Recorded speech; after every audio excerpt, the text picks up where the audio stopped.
नमस्कार, मैं राजेश सिंह बिहार लाइव 24 से। मैं इस समय दुर्गावती प्रखंड के जीवरी पंचायत में हूँ और यहाँ की मुखिया सोनी सिंह की पति जो यहाँ पंचायत के प्रतिनिधि हैं, मैं उनसे बात करना चाहता हूँ।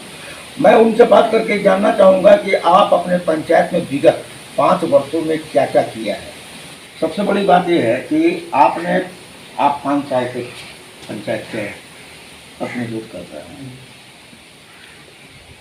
फिर आप चुनाव लड़ रहे हैं, नामांकन कर चुकी हैं आपकी पत्नी। आपकी पहली प्राथमिकता क्या होगी? हमारी पहली प्राथमिकता होगी शिक्षा, कि शिक्षा से ही सबका विकास संभव है और नौजवानों के हाथ को रोजगार मिले। बगैर शिक्षा के नौजवानों को रोजगार नहीं मिल सकता है। ज़मीन का हमारे यहाँ अनुपलब्धता, जो ज़मीन चाहिए अपग्रेड विद्यालय को 75 डिसमिल, लगभग हमारे यहाँ छोटे बीघे से 3 बीघा, वो किसी विद्यालय के पास में नहीं था। लेकिन हम लोग यहाँ से और पटना से लग करके छाता में थोड़ा सा 2 गाँवों की अपेक्षा ज़्यादा ज़मीन थी, वहाँ पे उस विद्यालय को हम लोगों ने मिल करके अपग्रेड करा दिया है। अब ज़मीन उपलब्ध करा देंगे हम लोग और बिल्डिंग बन जाएगी। जहाँ तक देखा जा रहा है कि 5 साल कार्यकाल में आज़ादी के इतिहास में बिहार सरकार का सबसे महत्वपूर्ण योजना था 7 निश्चय के अंतर्गत योजना। पूरे बिहार की हालत नल जल गली नली की खास्ता है, हमारे कैमूर की भी हालत खास्ता है।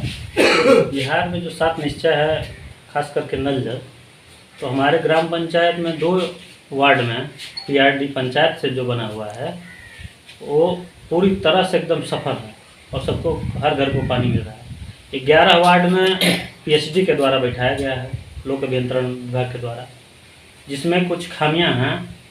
हमने अपने माध्यम से पत्र भी लिख करके और ठेकेदार पे आपत्ति दर्ज करा करके उनका पैसा भी हमने रुकवा दिया है कि जब तक काम को पूर्ण रूप से सफल नहीं करेंगे उनका भुगतान नहीं किया जाएगा।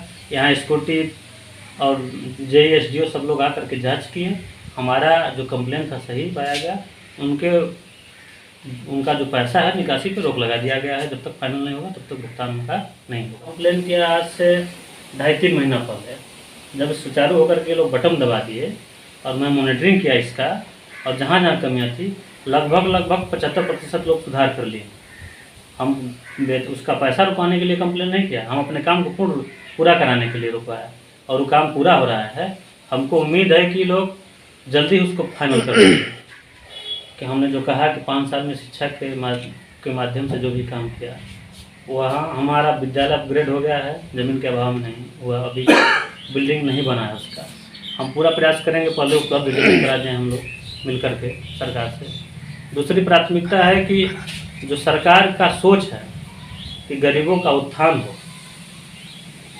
तो हम अपने माध्यम से सबको जागरूक करके सरकार की तो जो योजनाएँ आएंगी, जिस चीज़ के लिए राशि आएगा उस चीज़ को पे तो खर्च करना ही है।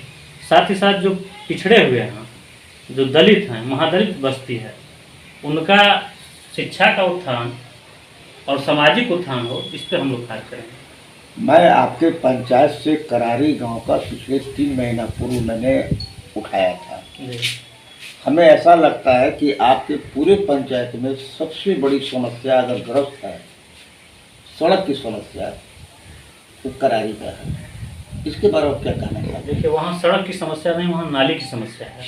और आपके ही न्यूज़ चैनल के माध्यम से हमने देखा और हम यहाँ के स्थानीय, इसलिए हम वहाँ जा करके उसका जीते हम चुनाव, उसके बाद ही प्रयास किए। वहाँ पानी निकासी में मुख्य आपत्ति है अतिक्रमण, जिसका हम लोग प्रयास किए हैं कि अतिक्रमण लोग हटा दें, हम लोग नाली बना दें। वहाँ का भौगोलिक स्थिति है कि वह गांव नदी के किनारे बसा हुआ है, लेकिन पानी जाने का रास्ता जो है उस पर अतिक्रमण है।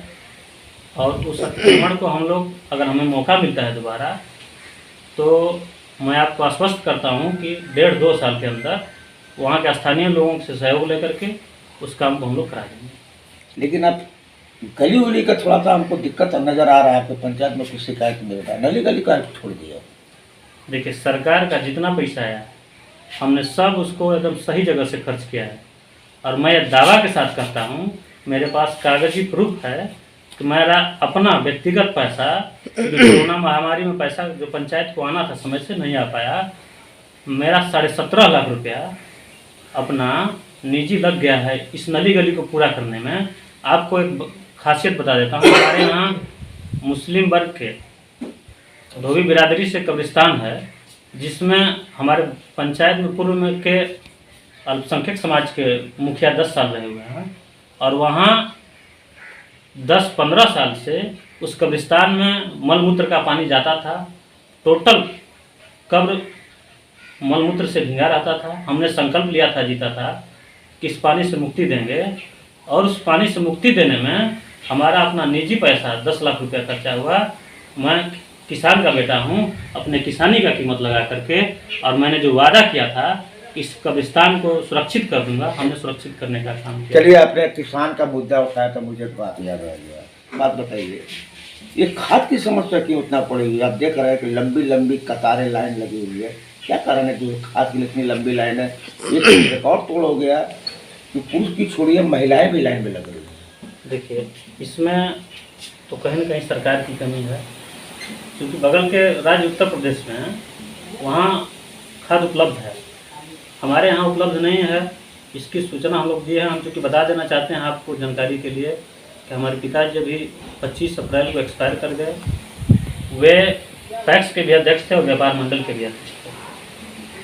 पैक्स और व्यापार मंडल के अध्यक्ष थे, और हमने किसानों को उनके घर से धान उठा करके, जो सरकार की महत्वाकांक्षी योजना है कि सरकार को उचित दाम मिले उनके फसल का, मैं आपको दावे के साथ कर सकता हूँ कि खलिहान से धान उठा करके और उचित मूल्य उनका सरकारी दर पे जो तय है वो दिलवाने का काम करता हूँ। एक के लिए आपको बता देते हैं कि जो इस बार कोरोना जो 1 साल पूर्व आया था, लगभग हमने 1500 घरों में अपना एक थैला बनाया था, पैकेट बनवाया था, उस पर किसी का नाम भी नहीं लिखा गया था, और हर एक घर में खाने की सामग्री अपना चल करके अपने साबुन से लेके, मास्क से लेके, चावल से लेके, आटा से लेकर गेहूँ, मतलब जो भी खाने की सामग्री है, सभी चीज़ हमने अपने गरीब भाइयों में उपलब्ध कराने का काम किया व्यक्तिगत कोष से। सरकार के तरफ आपको कोई सहयोग? सरकार के तरफ से इस कोरोना महामारी में वो भी विकास मित्र और पंचायत सचिव के माध्यम से, जो आपको मिला होगा कि सरकार का लेटर एवं निर्गत हुआ था कि मुखिया इस मास्क को नहीं बांटेंगे क्योंकि चुनाव का समय है, उसमें सरकार ने जो पैसा खर्चा किया, उसके अलावा हमने कोई पैसा सरकारी कोष का खर्च अपने पंचायत में हमको नहीं मिला कि हम उस चीज़ को अलग से खर्च करें। जिस विश्वास के साथ 2016 में हमको जनता ने चुना था, हम उस विश्वास पे हम नहीं कर रहे हैं। हमारी जनता से पूछिएगा, ग्रामीण जनता से पूछिएगा, पंचायत की जनता से, उसमें 100% लोग इस बात को कहेंगे जो हमने वादा किया था उस काम को हमने पूरा किया है। और जो बचा हुआ काम है, वो चाहे शिक्षा का हो, चाहे खेल मैदान का हो, नौजवानों का समस्या हो या किसानों का समस्या हो, इसके लिए मैं दिन रात एक करके सभी समस्याओं का समाधान कराने का प्रयास करूँगा। आप इस बात से सहमत हैं कि मुखिया कोई भी प्रतिनिधि हो, शिक्षित होना सबसे बड़ा जरूरी है? और जो शिक्षित नहीं होते हैं वही पंचायत में बाधक होता है, विकास का बाधक सबसे बड़ा, और शिक्षित ही पंचायत का बाधक होता है। आप इसके बारे में क्या कहना चाहते हैं? देखिए, हम तो क्योंकि चुनाव का टाइम में नहीं कहना चाहते हैं। हमारी वाइफ चुनाव लड़ रही हैं, वो स्नातक हैं, और बगैर जिसके पास शिक्षा आज के समय में नहीं होगा, वो विकास कैसे कर सकता है?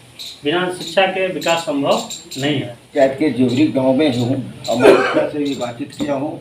मुखिया प्रतिनिधि दीपक सिंह का कहना है कि सबसे पहले प्रतिनिधि वही उसी वक्त आदमी को बनना चाहिए, बनाना भी चाहिए जो बिल्कुल शिक्षित हो। बात बिल्कुल सही है। अगर शिक्षित अगर प्रतिनिधि नहीं होता है तो गुमराह होता हुआ चला जाएगा, वो कभी भी पंचायत का विकास नहीं होगा। जेवरी पंचायत से बिहार राज्य के लिए।